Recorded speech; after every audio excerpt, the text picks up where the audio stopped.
मोनसे गिदिर खौरां उदै देरनाय एबा मोदोम गिदिर पुलिसफ्रा सांग्रां जा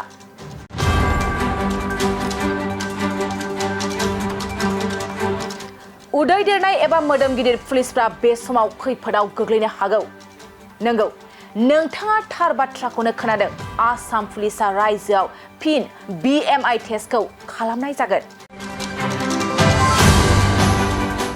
लोगोसे बे BMI टेस्टखौ खालामनाया माखासे मोदोम गिदिर आरो उदै गिदिर पुलिसफोरनि थाखाय खैफोद गोनां जागोन फैगौ 16 आगस्तनिफ्राय बे BMI टेस्टखौ खालामनाय जागोन जुदि मोदोम गिदिर पुलिसफ्रा थाबैनो गावनि अजन बारा जानायखौ खमायना लाया अब्ला गावनि साख्रिखौनो खोमाना लानो गोनां जागोन नंगौ आसामनि DGP GP सिंआ आसाम पुलिसनि अजन बारा मावसुमाफोरनो मोनसे सांग्रांथि फोसावदों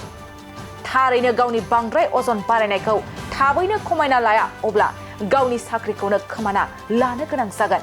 आरो फैगौ 16 आगस्टआव गिबि BMI टेस्टखौ गुवाहाटी नोगोराव खालामगोन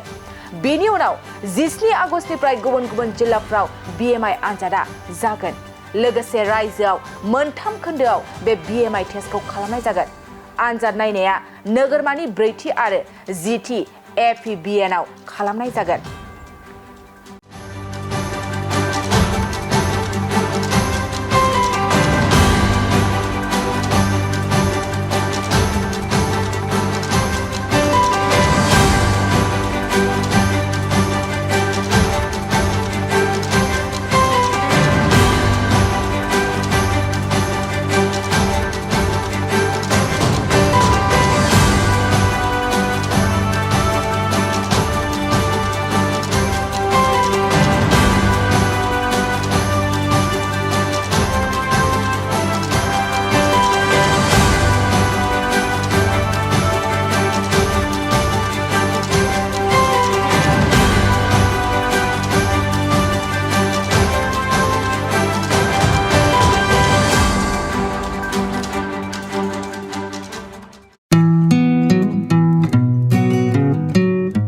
मोनसे फोसावथाय नोंथांमोननि थाखाय मोनसे गोजोनथाव खौरां लानानै फैदों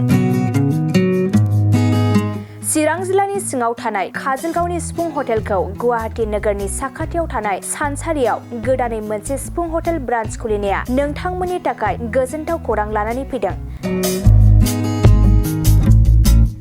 नोंथाङाबो जुदि गुवाहाटीयाव थायोब्ला एबा गुवाहाटी नोगोराव दावबायहैनाय समाव बर'नि दोरोङारि ओंख्रिखौ जानो लुबैयोब्ला गुवाहाटी नोगोरनि साखाथियाव थानाय सानसारियाव गोदानै बेखेवनाय सिफुं हटेलाव थांनानै जाहैनो हागोन बे सिफुं हटेलाव नोंथाङा बाङाय बेसेनावनो बर'नि गोबां गुबुन गुबुन दोरोङारि जाग्रा ओंख्रिफोरखौ मोननो हागोन अनला दाउ सबाय दाउ अमाजों नारजि मैथा अमा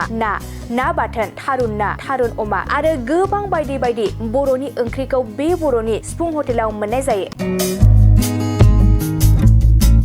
सोरबाफोर जुदि बे सिफुं हटेलाव बर'नि संनाय खावनायखौ जानो थाखाय सिगांग्रो अर्डार हरनोब्ला नैबे 9864747796 9954772037 जामबुं नम्बराव कल खालामनानै बुकिं खालामहरनो हागोन